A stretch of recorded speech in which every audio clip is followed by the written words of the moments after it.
बिस्मिल्लाहिर्रहमानिर्रहीम। जनाब अमीर अलैहिस्सलाम हिकमत नंबर 392 नहजुल बलागा में इरशाद फरमाते हैं, तकल्लमू तुअरफू फ़इन्नल मरअ मखबूउन तहत लिसानिह।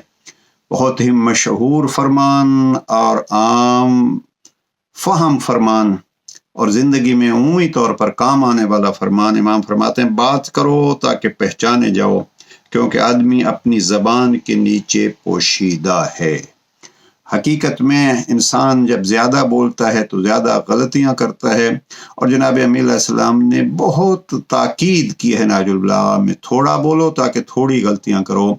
आप चुप रहोगे तो आपकी एक हैबत रहेगी। लेकिन इस फरमान में ये भी वाज़ेह होगा कि इंसान जब बोलता है तो उसकी पहचान होती है कि इसका ज़हन क्या है, इसकी सोच क्या है। आइए कोशिश करें जनाब अमीरुल मोमिनीन के इस फरमान को मद्देनज़र रखते हुए वही कहें जिसकी ज़रूरत हो।